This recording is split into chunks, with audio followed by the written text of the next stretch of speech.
Apparently I look like a clown because my face is whiter with glasses on. I guess that's how my camera contrasts the glasses. I don't know. So welcome to this week's DONGS. So I've been catching up on Orange is the New Black and I'm like 3 episodes away from the last episode of the season. Currently I'm on episode 9 and what I've been taken away with is more of the lesser known characters and their backstories. What I also like about this season is that the show brings up the point of privatization and how it's not always the answer. You can see that in how when the prison was federally run, even though they couldn't get funds, that the prisoners were still thought of as human beings. And since they've been privatized, it's more about making profit. I think the funny points in the season are like how slick Chang is and the whole Jew thing. I really love like how Black Cindy did her research and it was really funny. I also loved how like Suzanne became like a established fiction writer after being like rejected from the drama club. How I feel about the season so far is that I really do like it. It compared to like last season where like V was totally like the main point of the show and how like you're just built with suspense. This one's like much more lighthearted. What really annoys me though is how like whenever I try to search for stuff on the show, like Ruby Rose is like every other entry. She's like gorgeous and all, but I don't know.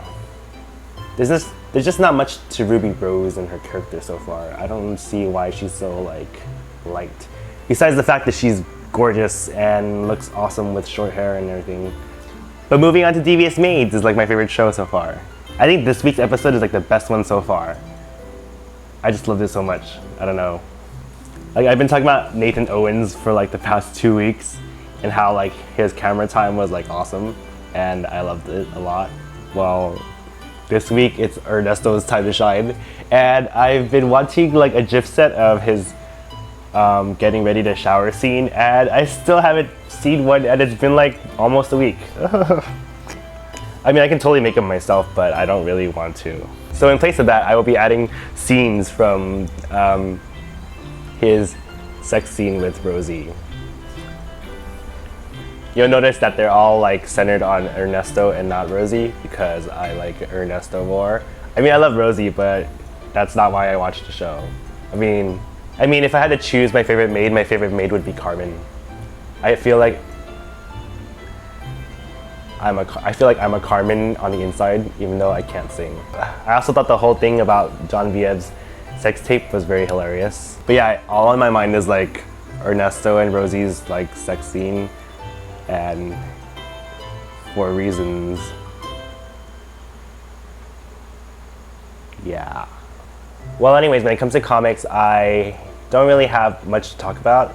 I'm almost done reading All New X-Men, but I haven't been reading at the pace I usually read, so it's been kind of slow. I'm around like issue 32 or 33. If you do happen to read All New X-Men, you'll find that Miles Morales shows up around the mid-30s issues, and he is Ultimate Spider-Man, which is the black one. And I'm not saying that as him being African American, though he is. It's just that his costume is also black. But yeah, if you're not that familiar with like the comic Spider-Man, he's an alternate Earth Spider-Man, and he's from a Earth where Peter Parker is not alive. Well anyway, since there's not much to talk about when it comes to comics or a movie that I watched, I'm also a really huge like pop music junkie. A song I really like obsessively and have been playing it non-stop is Demi Lovato's Cool for the Summer. Like ever since I saw the Instagram teaser for it, I was like hoping it sounds exactly like how the teaser sounded because not always does the teaser sound like the actual song. I was expecting like a 80s inspired like EDM song, but it's more like a 80s inspired rock song. But yeah, it's like everything that I was expecting and more. There's like this piano that turns into like this 80s vibe rock song, and it's like slutty. I love slutty music. It's also produced by Max Martin, so I knew it would be a good song. And if you don't already know, Max Martin produced so many like hits. Adam Lambert's Ghost Town, Taylor Swift's Bad Blood, The Weeknd's Can't Feel My Face. He's also done Shake It Off and Blank Space. So he's like the biggest producer in the past 2 decades. I know like people have been saying how she's a sellout now because it's such a like generic song apparently. Because I see the whole like Katy Perry vibes and how it can sound like a Charlie XCX song. Also how like the chorus can sound like Jessie J's Domino. Slutty in that whole like Taste of the Cherry thing, so it sounds like I Kissed a Girl. But life's too short to like hate on good music just because you have some vendetta or something. So yeah, it's like my favorite song right now. I'm like jamming to it so hard. Happy 4th of July, my fellow Americans. And I'm out.